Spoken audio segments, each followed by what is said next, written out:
Manchester United invested heavily into the front three this year, spending over £200 million and bringing in Mbeumo, Cunha and Sesko, replacing players like Rashford, Garnacho, Antony, who were previously at the club. Now, in this video, I want to talk about and have a conversation about Manchester United attack. Where does it rank in the Premier League? And does it have the potential to be the best in the Premier League? Now, again, I talked about Cunha and Mbeumo Sesko a couple of days ago and exactly what they've been needing to add in this Manchester United team. And you look at so far what we've seen from them, I think it's all been positive.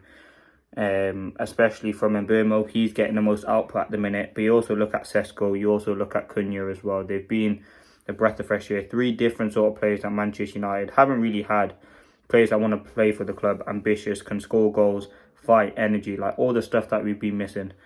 And I think you look at Antony, Garnacho, all these players last year. I think the players that we've brought in this year have been absolutely fantastic.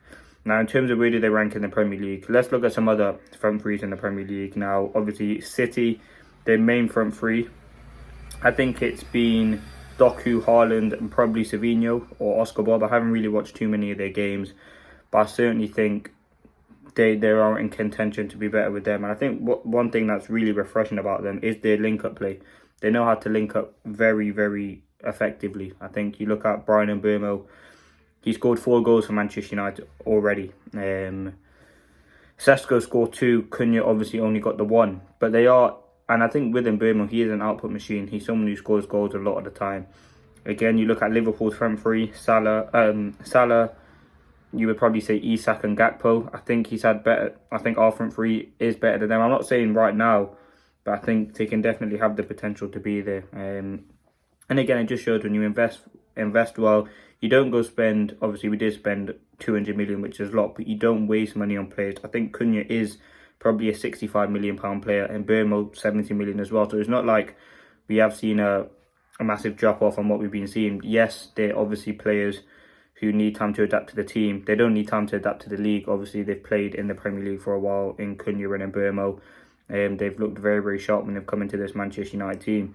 In terms of being the best, as I said, they're still very, very early days. I think you've got to give them maybe 15 to 20 games into the season or even potentially a whole season to compare them. But I think the early signs have been there. Manchester United investing a lot of money into the squad. It's always a positive. And it always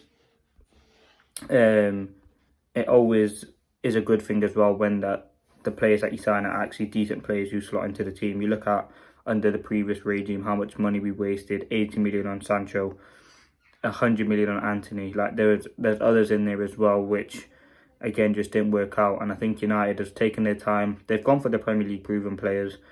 And this is the first time that we've kind of done this in a while. And I think this is a strategy that United will continue to do. I mean, looking at players like Carlos Baleba, Adam Wharton, Elliot Anderson is a perfect example of Manchester United going for that Premier League experience model. Now, yes, obviously every player you're going to get is not going to be Premier experience. One, it'd be too expensive, and two, it's just not going to happen. Obviously, we've signed Benjamin Sesko, we've signed Le Mans, and I think one thing that has massively helped is the appointment of Christopher Vivell and the whole recruitment team at Manchester United. Vivell was obviously someone who was pushing for Benjamin Sesko, and I think, listen, he's done all right so far. Again, he's only got 2 goals, but again, he looks like he's ready to score goals. I think we will get a Sesko rocket, hopefully, in the next few games. But yeah, I think he's settled in well. He's looked very, very calm, composed on the ball. Hold-up play has been good. He's linking up with Mbeumo and Cunha very, very well. And I think Amorim gave him the perfect amount of time to settle in. He didn't start him in the first game. He gave him time. He eased him in slowly. And that's something that Amorim's done, especially with players coming from abroad. I mean, Le Mans, he could have started a few games, and I think, I can't remember what game it was, might have been Man City, where he was asked, is Le Mans going to start? And he said, no, he's going to stick with Bayern. Then he gave him that opportunity at Sunderland at home, and obviously he stuck with Le Mans from there. And I think Sesko, again, I can't remember when his first start was, but it certainly wasn't Arsenal, and I don't think it was Grimsby either. So it wasn't definitely in the first 2 games. I don't think it was against Fulham either. So he didn't really start. I think the first start might have been Burnley. So he didn't really start off straight away. But I think what they've done so well is adapted well. They've worked with the team. And I think they've been absolutely fantastic. And it's absolutely a breath of fresh air to see what those 3 players are doing for Manchester United.